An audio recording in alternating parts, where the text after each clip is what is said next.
Hi guys, and thank you so much for tuning into my channel. So today I'm going to talk about the good, the bad, and the ugly with my Tragus piercing. Do you want to see how I got it pierced and hear about how I cleaned it, my infection, and my keloid, and why I'm going to take it out right now?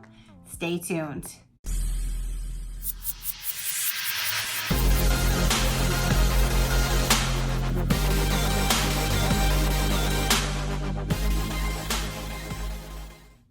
Okay, you guys, so I'm gonna go ahead and start off by the very beginning. We'll bring it back to the beginning. And on January 20th, I went to a local tattoo shop. Very, very nice. I've never actually been into a tattoo shop as nice as this one before. So January 20th of this year, 2019, I went in to get it pierced. When I got it pierced, I did record it. I really wanted to hold it up, like all up close and personal, but the piercer decided to put it on a chair behind us, said that would be better in case I dropped it or something. I'm not quite sure. So I will go ahead and drop in my video right here. First time being here, but this is an awesome looking shop.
Final product here. Dun, dun, dun. We did it. Okay, you guys, so that is the video of me getting it pierced.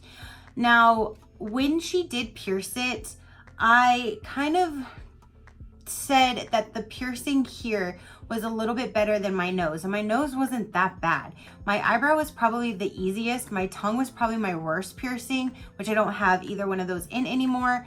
But as far as piercings that I do currently have, I would say my tragus and my nose were probably neck on neck about the same, which wasn't very bad at all. I always was told that the tragus piercing hurts the worst, so I never ever wanted to get it. And then recently I've been told that it doesn't hurt that bad, and I've been seeing other people get them. So I went to one of my really good friends who's had hers in for like 20 years, and she's like, no, it didn't hurt, and she loves hers. And I'm like, okay, you know what? I'm gonna just go ahead and bite the bullet, and I'm gonna go do it. So I did. And I was so glad that I did, because it didn't really hurt. When I left, I went shopping. I kept forgetting it was there. I accidentally would hit it a few times, and I'm like, oh, oops. Okay, you guys, I keep forgetting this is here, and I keep trying to put my finger in my ear for no reason. And I can't even feel it, but I just keep forgetting that I have it. Now, the piercer did tell me to clean it with, this is the Neomed Piercing Aftercare. It's a fine mist that sprays. If you see that, it's just like a fine mist, and you just squirt it right on there. And then she said, do not work the jewelry in and out, just leave it alone. There was an aftercare, it's called a lotion, that she gave me as well. Let me grab that really quick to show you, hold on. Okay, so for what she recommended was me to buy these, and I got them in a kit since I paid for them at the same time. I guess it was a little bit of a deal. So again, the Neomed Piercing Aftercare Fine Mist, and then here is the After Piercing Lotion.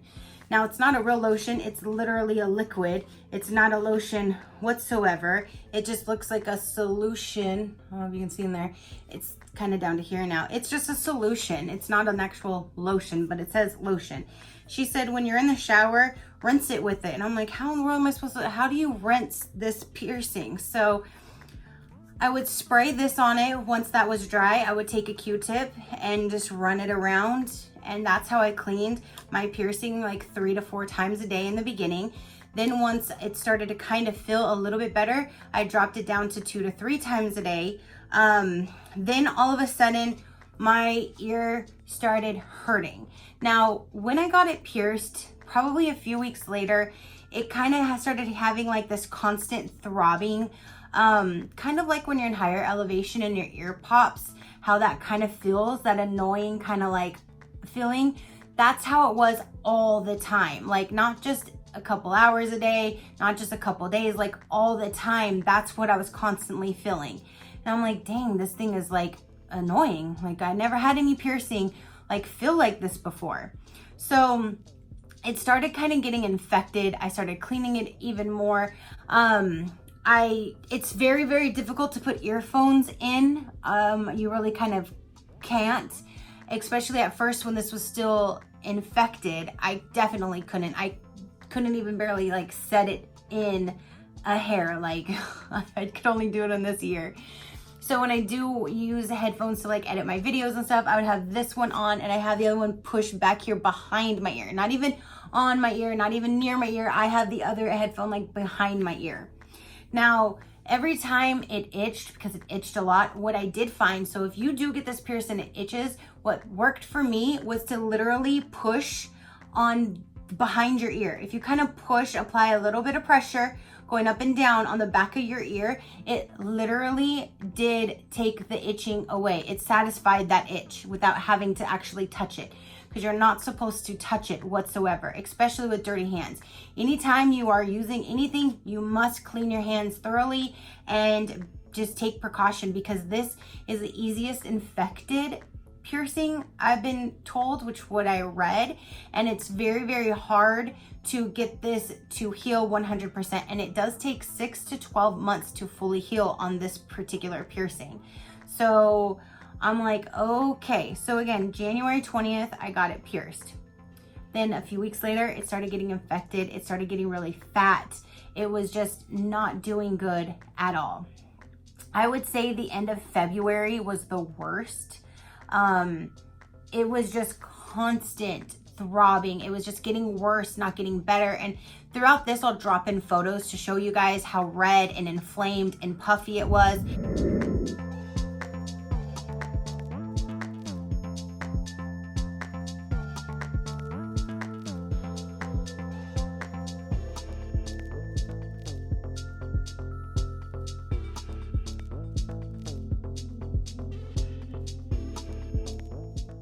I would reach out to the piercer and ask her, you know, do you think my bar is too short? Do you think it's the wrong type of material? Because the pamphlet that she gave me said it was titanium 16 gauge.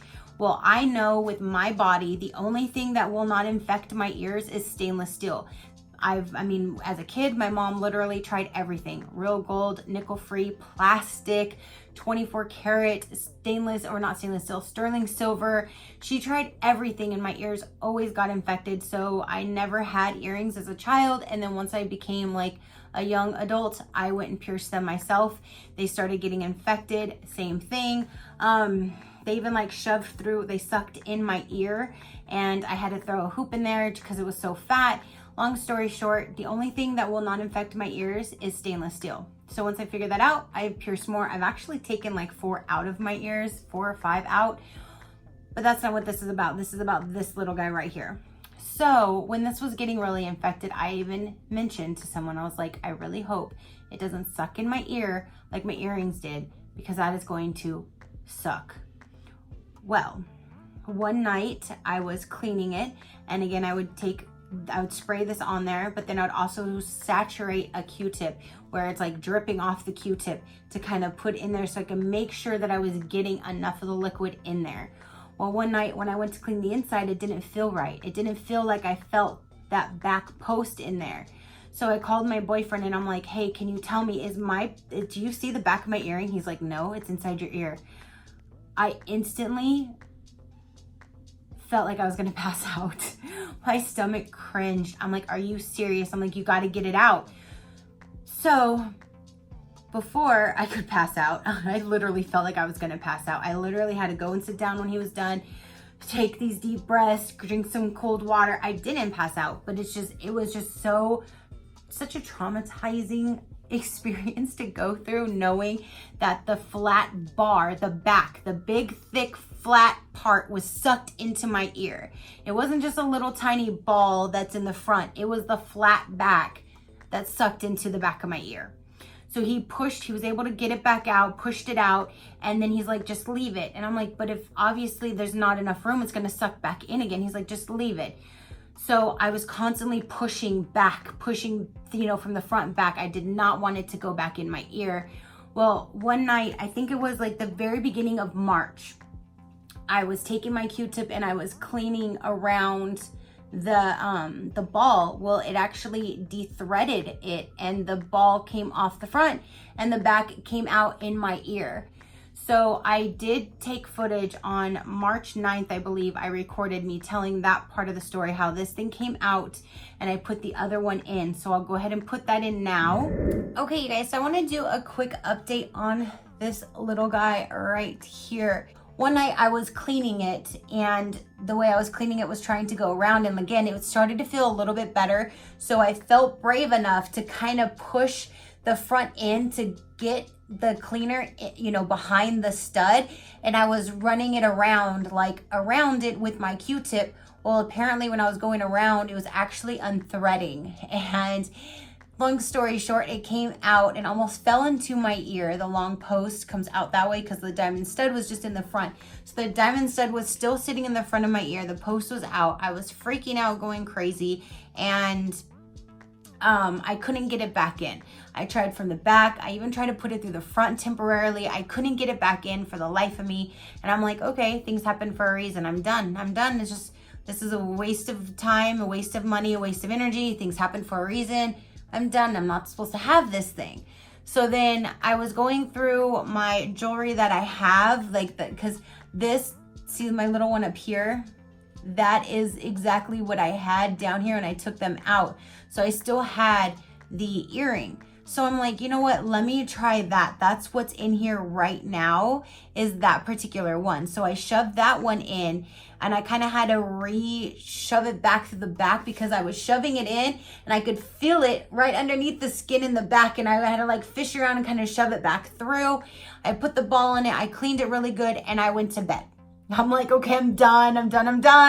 And lo and behold, the next day, my ear felt so much better, so much better. And I could tell there was a huge difference, not just because I cleaned it really good, and when it was out, I actually smashed it, got some infection out. I got some nasty stuff kind of came out of it when I did smash it with it completely out, because again, it was infected.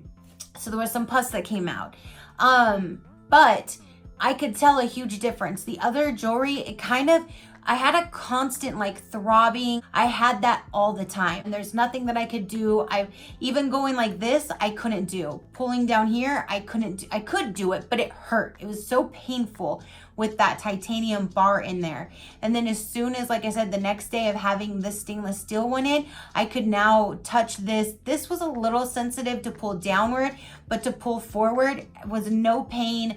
Nothing at all. I didn't have that throbbingness anymore. It didn't feel like my ear was clogged anymore. So I really think that it had to do with the titanium. My body just didn't like it. It was rejecting it. I'm not quite sure. But I'm so glad that I went and I took an extra second to look through my jewelry and put this one in, because now I'm saving it. I don't want this big ol' thing in here forever, obviously, but I'm going to give it another week or two and then change out the jewelry, and then I'll come back and finalize my review for you guys. But I just wanted to step in here and then put in this part showing that this is the jewelry that I have in currently, and it is feeling so much better. So if you guys get it pierced and you're constantly feeling that pain not going away, it might be your body's rejecting the jewelry. I mean, when I asked her about it and I said, hey, do you think it could be because this is titanium and I know stainless steel is okay for me? And she said, no, basically the titanium is meant for anybody. It's meant to be okay for anybody's body. Well, apparently not mine.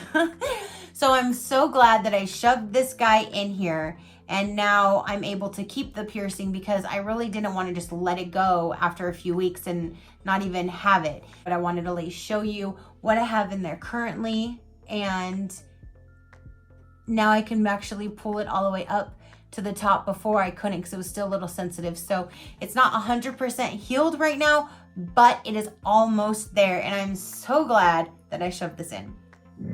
Okay, so then after that, it started feeling better, and it was like an instant. Like as soon as I changed it and got that titanium bar out of my ear, it was like an instant, it felt 100% better. Even though it was still infected, still inflamed, still red and puffy, the feeling felt so much better. I didn't have that constant pressure and pain, and it just felt so much better. I'm like, okay, so that had to have been it. It had to have been the titanium bar. Now I should be on the road to recovery and start doing better. It started doing better little by little. I could barely kind of move the bar up, and then in that video, I was able to move it up almost all the way. And I even said it's not 100%, but it's almost there. So then what I did was I waited a few weeks until it got to where it wasn't hurting at all. And I put this one in that I have in right now, which is actually one that was for my eyebrow. So it's like a horseshoe, not a horseshoe, but it's like a little curve to it, and there's a ball on each end. And that is what I have in here right now, which I'm going to take out because I still haven't been able to sleep on my right side. I tried one time briefly for maybe 20 minutes, and then the next day it was getting red and inflamed. It started getting infected again. I'm like, this is ridiculous. Like when you sleep, you have no control over how you move. And I can't have this thing constantly being infected if I lay on it for 5 to 10 minutes on accident. So long story short, I've been doing everything I can to just sleep on my back, which is so annoying. But now this morning I woke up and it was feeling okay. It started kind of like feeling like I slept on it again. I'm like, crap, did I sleep on it again? Well, this afternoon I kind of touched it and I felt like this bump, and I'm like, oh no. So I went to the bathroom at work and I looked and I'm like, yep, I have a keloid.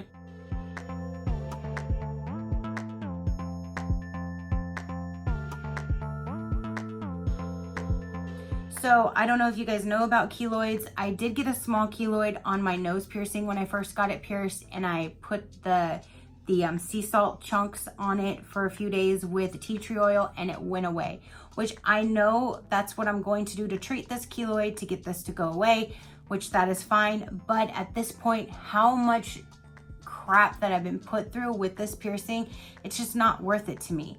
Even though I bought it, I really like having it. I've tried anything and everything to get this thing to heal.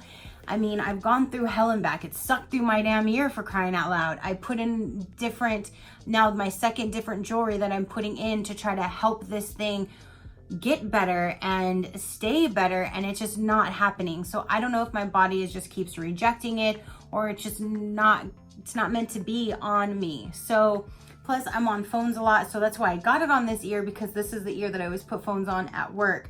But now I can't even like put it on this ear even if I wanted to. I can't wear headphones. I can't sleep on this side. There's so many negative points on this side now, having this one simple little bar through my tragus, that it's totally not worth it.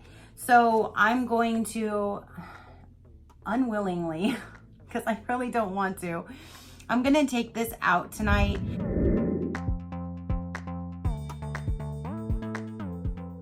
And I'm gonna just leave it out. Like I said, it's just causing more problems.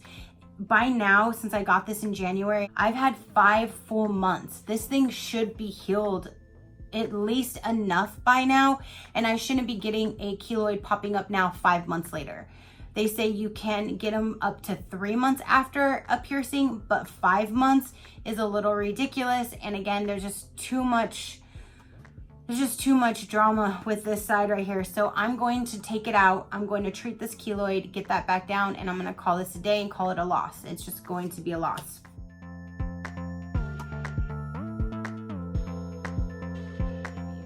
So I wanted to basically kind of tell you guys, now when it did get infected, they say only thing to use is these 2 things. I also, once it started getting inflamed, and I thought it was getting a keloid at one point because I was developing a ball looking thing on there, and I just started getting, I made like a paste with the sea salt, the chunks of like sea salt, and you kind of make a paste and just set it on there. What I did was I took a cotton ball and pulled a little piece and shoved it down inside the base of my ear so none of the salt chunks would fall in. And then I made like that little paste, and at one point I even put a band-aid over it just to hold it in, and I left it there for like an hour, and I took it off and then rinsed everything off. And then it says to, you know, don't use nasty water. You use like purified water, or if you have good clean water, then you can use tap water, but do not use anything that has like harsh chemicals or anything like that, because like I said, this is a very sensitive piercing. I did everything that I could to get this thing to heal, and it was healing, and now I'm getting a keloid, so I'm done. So, and it's been feeling so good, and I'm like, yay, I can finally go and get the real piercing that has the flat back on the back, so I can get this bar out from the inside of my ear. And I was so excited, and then today keloid pops up, so I'm just done. Totally just done. I don't want to be, but I need to be. So again, if you guys are thinking of getting it, just please make sure you have the time to clean it regularly. You need to clean it several times a day. Keep it very clean. Do not touch it at all with dirty hands whatsoever. Still try not to touch it even if you have clean hands. That's why I always just use a Q-tip, because I did not want, even like if you touch your hair and then touch it, you could have anything that's flying around that's attached to your hair now get on your hands, and now you're getting it in your piercing. So if you don't have the time to make sure you are going to clean it and take care of it properly, then it's probably not a piercing for you, because a Tragus piercing is no joke. Just a suggestion, if anything gets infected, always do like what I would do is get the sea salt and put it with like some warm, almost hot water to get it dissolved. Take a cotton ball, set it in there, get it all nice and goopy, and then just like hold it and then just put it right on top and let it just sit there. Let that heat and that salt water sit, and just try to get in there and hold it there as much as you can actually retain. Now it says to dip your head in, but it's kind of hard. Like, how in the world are you supposed to dip your head in a bowl to get that in a bowl? Like, it's on your ear. So that was kind of like impossible for me. So again, I would just take the cotton ball, swap it up in that warm, really warm salt water, and stick it on there and let it sit. And that's what got the keloid from stopping, and it went away the first time. I don't know why it came back. But that's how I got the infection to go away. And then also tea tree oil. Tea tree oil does work wonders on piercings and on the skin.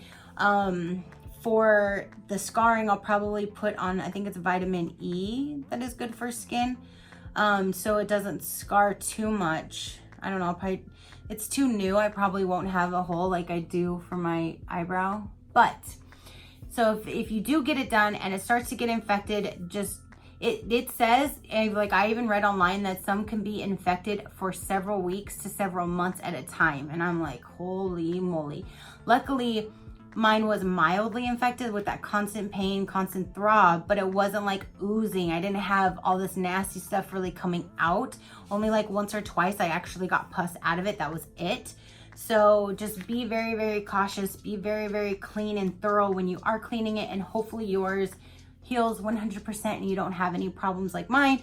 But I've also watched a lot of other YouTube videos where they've just taken it out because it just keeps getting infected and it's just too much. So that's where I'm gonna be. I'm gonna take it out right now and be done with it. It just, I can't, like I said, I can't sleep on my right hand side. There's so many things I can't do with it in, and it's just not worth it. So I'm gonna take it out But if you guys have any questions or anything like that, please comment down below. I will check them and I can answer them. But like I said, for the most part, constantly clean it with this. And I've actually purchased a bigger can online. I actually bought 2 because of how much that I've been cleaning this, and I use this all the time. This was a perfect size to use on the plane. So when I went to California in August, in February, it was like a few weeks after I got it pierced, I was able to bring this with me, which was awesome because this was the perfect size to travel in. But I also got the full big size because I was constantly spraying it and cleaning it every day, and still till this day now, 5 months later still. So just make sure you clean it. You can get this stuff online, look on eBay, you can find it cheaper than getting it at a tattoo shop. But at least get it while you're there so you can leave with some form, unless you pre-plan and you buy it ahead of time and then go and get it pierced after you already have this delivered to you. But this, I don't know why. I never read anything on having to use this. I use it because they told me to and they recommended it, but I never read anything online that said to use that, just this or sea salt. So you can do that too. If you don't want to do the spray, you can just make your own sea salt every day. But this was just so much easier because you just spray it. Spray it, it'll drip a little bit, and then that's it. That's how you clean it. And then you take your Q-tip and roll it around and stuff like that, and that's it. I mean, it's so simple to clean. It's just doesn't like me. So thank you so much for tuning in, you guys, and hearing the good, the bad, and the ugly of this guy right here. 5 months of just horrible, non-stop, constant pain and suffering on my end. So I'm kind of glad that I'm gonna be taking it out right now. And yeah, so any questions or comments, go ahead and leave them down below in the description box. Go ahead and hit that subscribe button if you haven't done so already. I'd greatly appreciate it. And until next time, I'll see you on the next one. Bye.